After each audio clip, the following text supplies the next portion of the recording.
तब्बल 5.5 वर्षाच्या प्रशासकीय राजवटीच्या नंतर उद्या महापौर आणि उपमहापौरांची निवड ही महापालिकेमध्ये होणार आहे। आपण बघू शकता त्यासाठी स्वतः महापालिकेचे आयुक्त तथा प्रशासक मनोज कुमार सूर्यवंशी सर स्वतः या ठिकाणी येऊन पूर्ण उद्याच्या सभेची पाहणी जी आहे ही या ठिकाणी करताना आपल्याला पाहायला मिळत आहे। या ठिकाणी नगर सचिव जे आहेत विश्वनाथ तळेकर आहेत, त्यानंतर अतिरिक्त आयुक्त दीपक सावंत आणि नगर अभियंता या ठिकाणी सगळ्यांनी येऊन जे आहे ही या ठिकाणी पाहणी करत असताना आपल्याला पाहायला मिळत आहे। समोर जे आहे तर ही महापौराची खुर्ची आहे, सध्या तिच्यावरती कपडा टाकलेला आहे आणि ती पूर्ण प्रशासनाकडून या सभागृहाची जी आहे ही पूर्ण व्यवस्था जी आहे ही करण्यात येत आहे। उद्या कशा पद्धतीने नगरसेवक बसतील आणि उद्याची एकंदरीत प्रक्रिया काय असेल याबाबत आपण स्वतः सरांशी बोलणार आहेत। सर, कशा पद्धतीची उद्याची निवड प्रक्रिया असेल?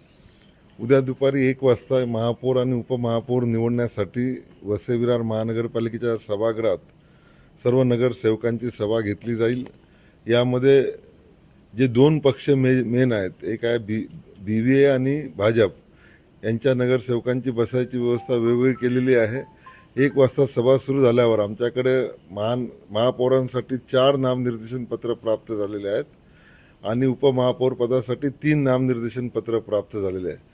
त्यांची अगोदर छाननी केली जाईल। छाननी झाल्यावर त्यांना माघार घेण्याची मुदत दिली जाईल आणि एकापेक्षा जास्त उमेदवार जर निवडणुकीच्या रिंगणात असेल तर हात वर करून मतदान घेतलं जाईल। ज्यांना जास्त मतं पडतील त्यांची महापौर आणि उपमहापौर म्हणून निवड केली जाईल। सर, या ठिकाणी जे येणारे नगरसेवक असतील यांची बसायची व्यवस्था कशा पद्धतीने करण्यात आलेली आहे? कारण उद्याची निवडणूक हात वर करून असल्यामुळे ती कशा पद्धतीची पुढची प्रक्रिया असेल? या ठिकाणी जे काही सोपे ठेवलेले आहेत ते 4-5 रो मध्ये आहेत। 5 रो मधले 3 रो जे आहेत, 3 रांगा ज्या आहेत त्या बहुजन विकास आघाडीच्या नगरसेवकांसाठी राहतील आणि 2 रांगा ज्या आहेत त्या भारतीय जनता पक्षाच्या नगरसेवकांसाठी राहतील। सर, कशा म्हणजे ही पूर्ण तयारी झालेली आहे आणि उद्याच्या प्रक्रिये संदर्भामध्ये, कारण 5.5 वर्षाच्या नंतर पहिल्यांदा पालिकेला महापौर बसणार आहे, आमची सगळी तयारी पूर्ण झालेली आहे। उद्या सभा झाल्यावर महापौर आणि उपमहापौर त्यांच्या दालनात जाऊन आपल्या कामकाजाला सुरुवात करू शकतात, इतकी तयारी पूर्ण केलेली आहे। निश्चितच उद्या या ठिकाणी महापौर आणि उपमहापौर हे वसई विरार महापालिकेची निवड झाल्याच्या नंतर त्यांचा दालनाचा ताबा घेतील आणि प्रशासकीय कामकाजाला सुद्धा सुरुवात होणार आहे। मात्र उद्या 2 भाजपाने आणि बहुजन विकास आघाडीने दोघांनीही महापौर आणि उपमहापौर पदासाठी अर्ज केलेले आहेत।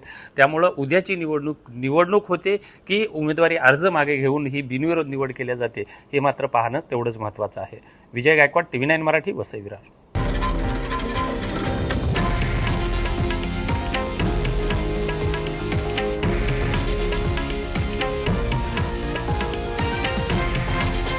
हे आहे देशातील नंबर 1 न्यूज नेटवर्क आणि आपण पाहत आहात TV9 मराठी, एकमेव।